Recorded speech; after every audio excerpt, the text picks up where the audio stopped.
Saudi আরবে এক আদালত হয়েছে। আদালতে দুই ভাই ঝগড়া করছে। এক ভাই বলছে মাকে আমি রাখবো, আরেক ভাই বলছে না মাকে আমি রাখবো। দোনো ভাই ঝগড়া করছে মাকে ঘরে রাখার জন্য। এরপর এক ভাই মাকে নিয়ে চলে যাচ্ছে, আরেক ভাই মাটিতে গড়া দিতে দিতে অবস্থা খারাপ। সৌদি আরবে আদালত হয় মা বাবাকে ঘরে রাখার জন্য, আর আমাদের দেশে আদালত হয় মা বাবাকে ঘর থেকে বের করার জন্য, ঠিক কিনা? যুবক, তোমাকে বলছি, তোমার বন্ধু তোমার আপন নয়, তোমার বউ তোমার আপন নয়, তোমার শ্বশুর শাশুড়ি তোমার আপন নয়। এই পৃথিবীর বুকে আপন হলো তোমার মা এবং তোমার বাবা। করোনা আসার পরে প্রমাণ করে দিয়েছে কে আপন।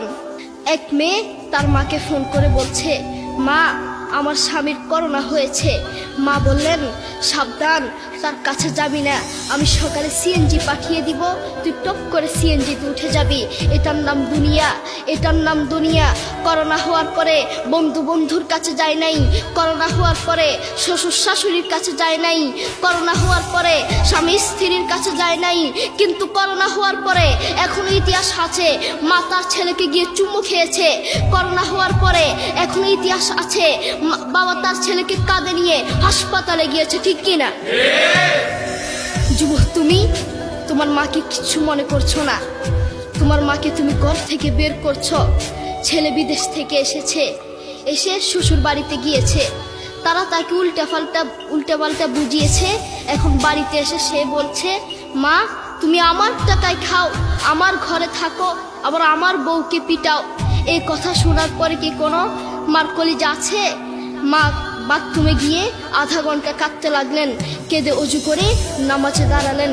নামাজ পড়ে আল্লাহর কাছে বলতে লাগলেন, আল্লাহ তুমি আমার মার উপর রাগ করিও না, আমার ছেলের উপর রাগ করিও না, ও ভুল করেছে, তুমি আমার ছেলের উপর রাগ করিও না, আমি আমার ছেলেকে বুঝাবো।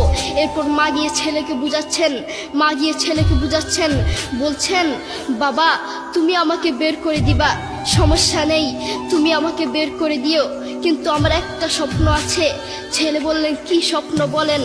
মা বললেন তুমি বাজারে গিয়ে একটা পাকা আম নিয়ে আসবা, এসে তোমার বুকের উপর রাখবা, সকালে উঠে ওটা আমি খাবো। এরপর ছেলে বললেন আচ্ছা ঠিক আছে। ছেলে বাজারে গিয়ে একটা পাকা আম নিয়ে আসলো, এসে বুকের উপরে রাখলো। 5 মিনিট না যেতেই সেই আম পিঠের নিচে পড়ে চ্যাপ্টা হয়ে গিয়েছে। এরপর ছেলে মাকে বললেন, মা তুমি কি সকাল উঠে আমটা খাবে? ওটা 5 মিনিট না যেতেই পিঠের নিচে পড়ে চ্যাপ্টা হয়ে গিয়েছে। এরপর মা চোখের পানি ছেড়ে বলল, বাবা আমি আসলে তোকে খাওয়ার জন্য বলি নাই, আমি আম খাওয়ার জন্য বলি নাই, আমি তোমাকে বুঝানোর জন্য বলেছি। তুমি আজ একটা রাত এই আমটা রাখতে পারো নাই, আমটা বুকের উপর রাখতে পারো নাই, আর আমি সেই তোমার দুঃখিনী মা যে 1 বছর 2 বছর নয়, 3 বছর নয়, পাক্কা 5টা বছর এভাবে তোমাকে রেখেছি। আমিও যদি তোমার মতো এভাবে ঘুমাতাম, তুমিও তো আমার পিঠের নিচে পড়ে চ্যাপ্টা হয়ে যেতা। এরপর ছেলে চোখের পানি ছেড়ে বলল, মা আসলে আমি বুঝতে পারি নাই তুমি কি জিনিস।